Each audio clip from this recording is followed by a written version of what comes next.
Good everyone, as we do today, we have a Rare Vehicles episode on the I-29. I'm sure a lot of people have been looking forward to this one.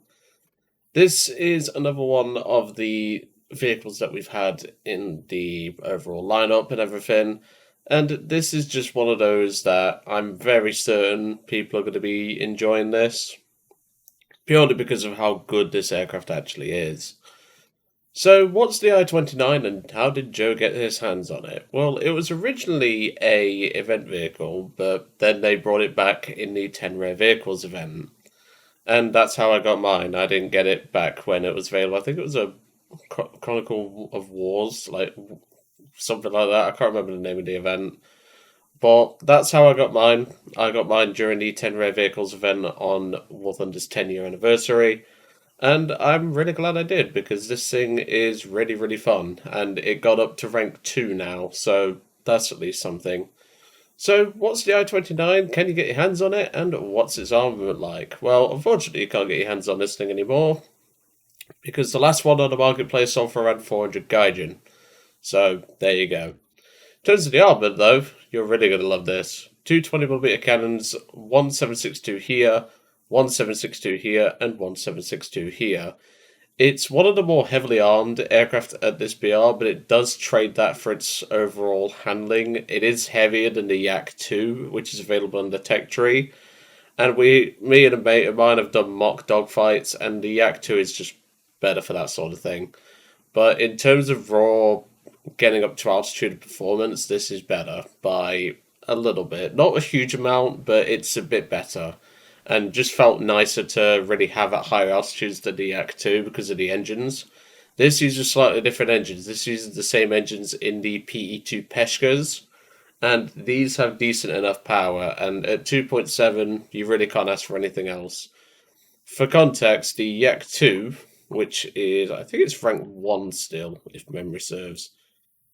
It's a weird one. I don't know why this is at rank I don't know why this is at rank 2 and this is only at rank 1. But as you can see here, this has the Klibov M103A, which is a bit less powerful. And as you can tell, the Fred stat card is not a great indication. But as you can tell, the Yak 2 is just a bit lower in performance, but it makes up for that with its extra maneuverability. Which, personally, if you're going to go dogfight with this sort of thing, take this. It's a lot better.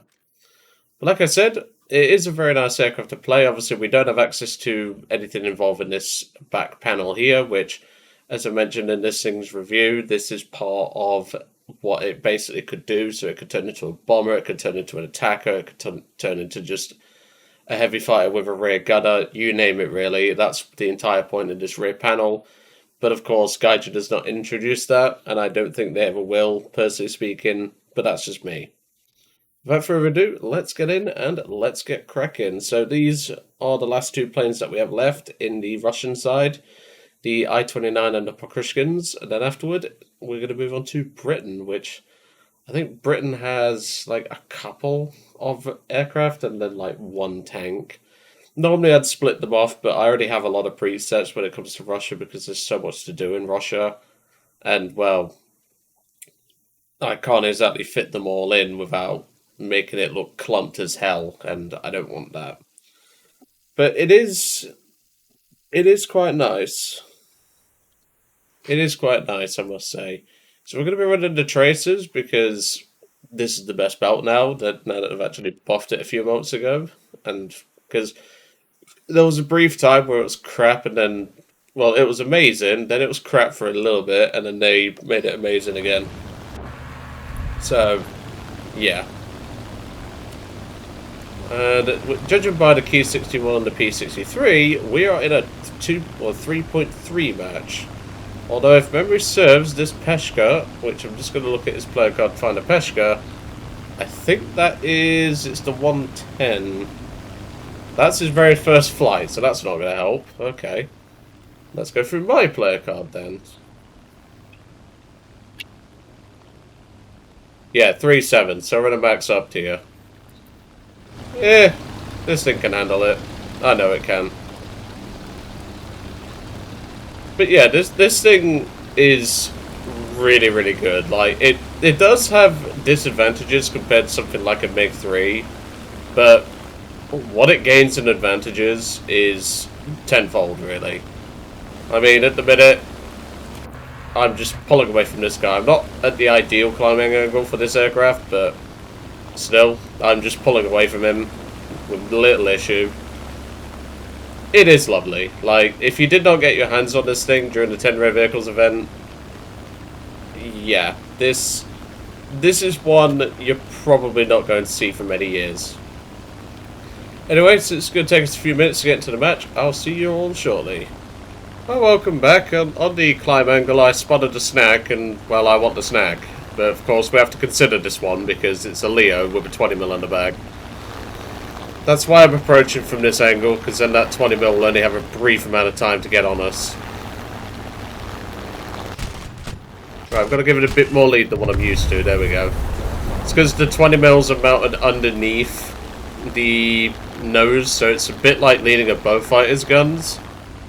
That's one thing you have to learn to do with this plane, unfortunately. It's not difficult to get used to, but it's always good to just, like, learn it.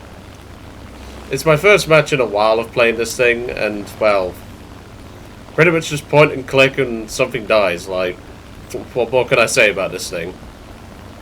You point, you click, something dies, rinse, repeat. That's pretty much how you play this thing.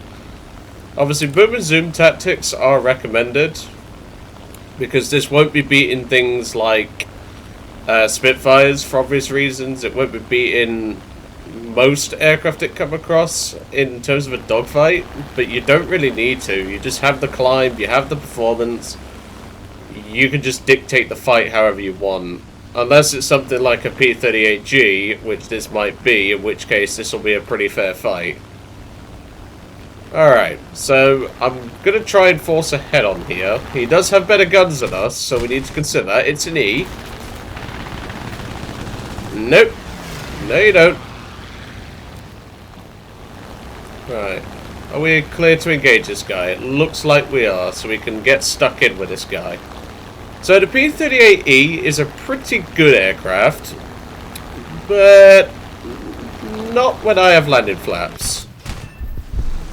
And, well, there you go. Short burst, and, again, goodbye P-38.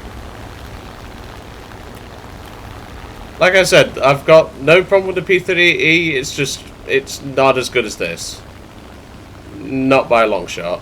It does have better firepower, I would agree. Like, I would argue the P-38's got a better guns, because they're all mounted in the center.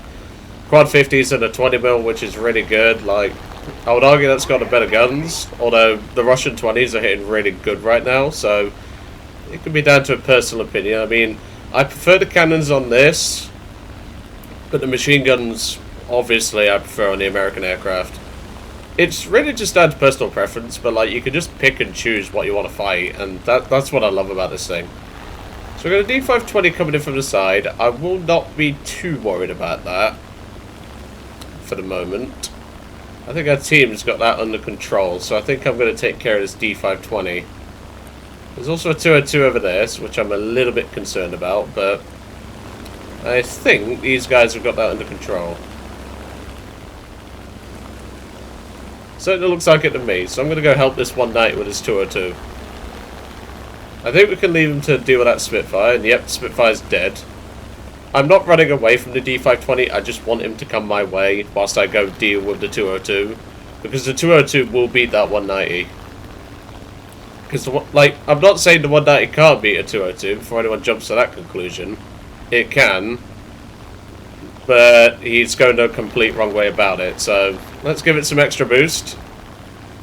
And put this thing's vertical energy retention to the test. And it's a 202D, so that is the one of the old, I think it was a winter event vehicle?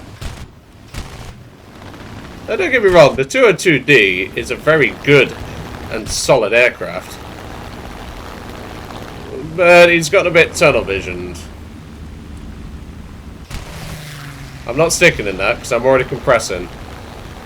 I've already got a decent crit on him, which should help the 190 kill him. Right, he's dead. Let's get back down there and help. See, that's what you mainly do in this thing. You don't dogfight anything, and you just help your team. There we go, scratch 3. There's just one guy left, and we have no idea where he is. So, yeah, that's pretty normal, to be honest.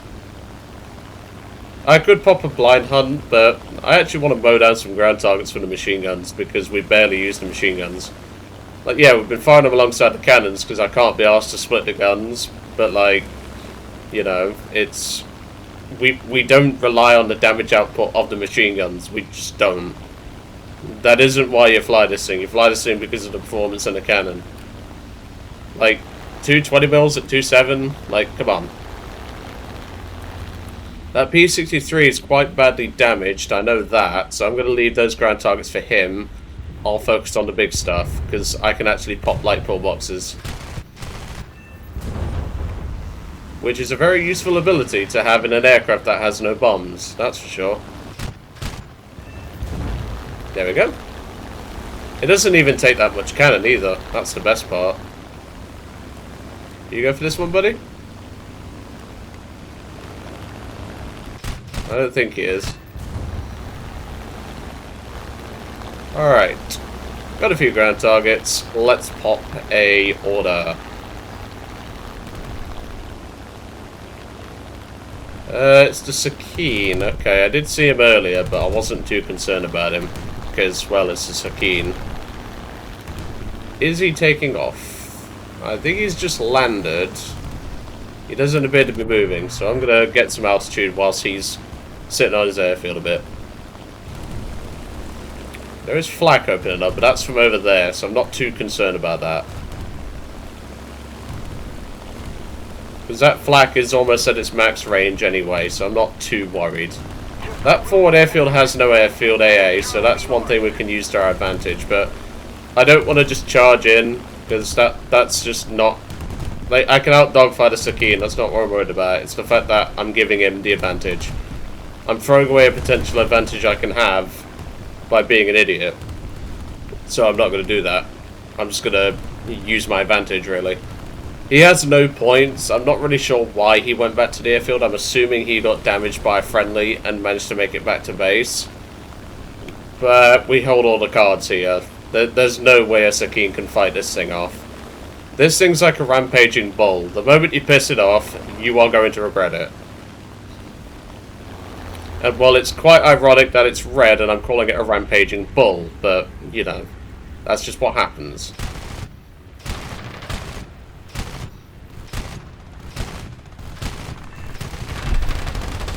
Whoop! Low bridge!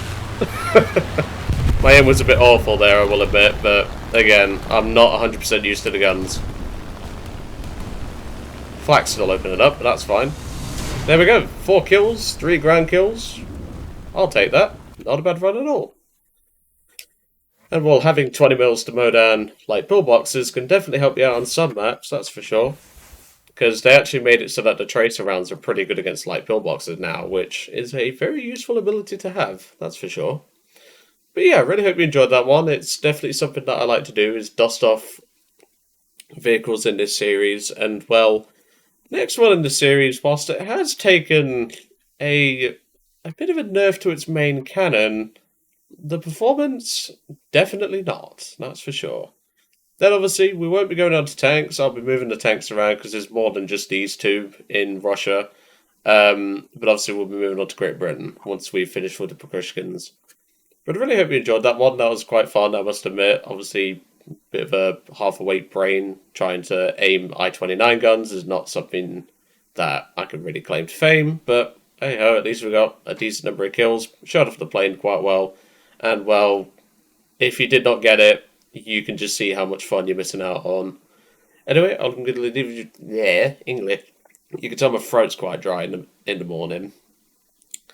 I'm going to leave you all to it for today. I hope you enjoyed seeing that I-29 in action, and I will see you all on the next one.